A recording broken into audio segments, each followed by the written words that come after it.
Good afternoon. My name is Catherine O'Rourke, and I'm a public health official from the local public health department. Thank you so much for having me here at your neighborhood meeting. As your homes are located in the heart of downtown and are surrounded by several gas stations, it is important for you all to be aware of your potential exposure to a chemical called benzene.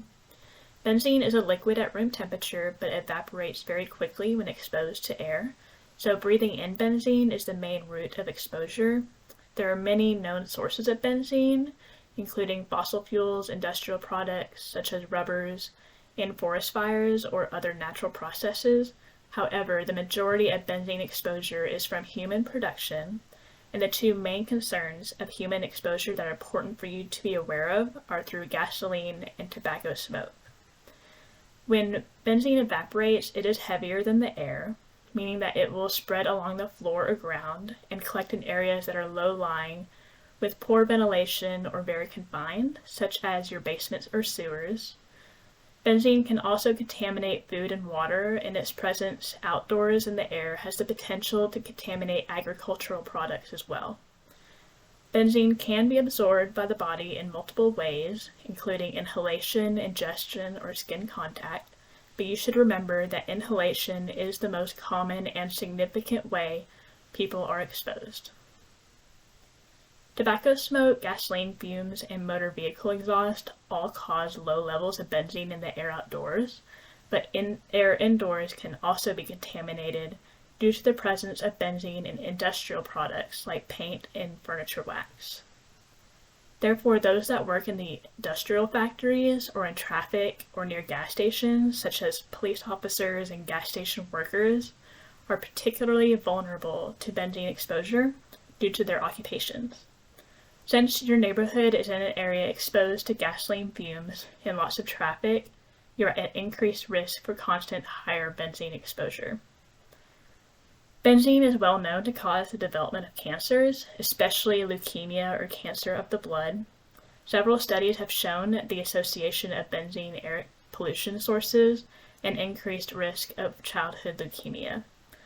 Long-term exposure to benzene has also been associated with other disorders of the blood, including bone marrow damage and anemia and decrease in blood platelets, which can cause increased bleeding events. Other health effects of benzene from long-term exposure may include developmental and reproductive problems, but this evidence isn't as strong. Benzene exposure cannot be undone, so please strive for prevention when possible. There is no way to completely eliminate your exposure to benzene, unfortunately, but there are ways to limit it. First, you can keep cars in garages attached to the house, but this can be a source of benzene in the homes, particularly as gasoline evaporates in the garage while your car is still hot after being driven. Therefore, you could put your car outside until it cools off and then bring it into the garage later. Second, if you smoke tobacco products, I encourage you to consider quitting.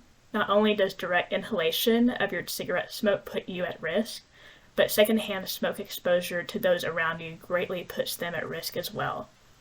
Third, you can limit the time you spend directly contacting or inhaling sources of benzene. For instance, you can try to limit your time inhaling fumes from paints or other industrial products. You can be careful with gasoline by avoiding skin contact or any spills, and limit your time spent while pumping gas. And then minimize time spent near idling car engines as well. Understand that these risks to your health can be concerning, and hearing all of this information can be overwhelming. If you wish to learn more about benzene exposure, I encourage you to visit our website. There's also very helpful information from the CDC and National Institute for Occupational Safety and Health found on their websites as well. Thank you again for having me, and please let me know if you have any questions at all.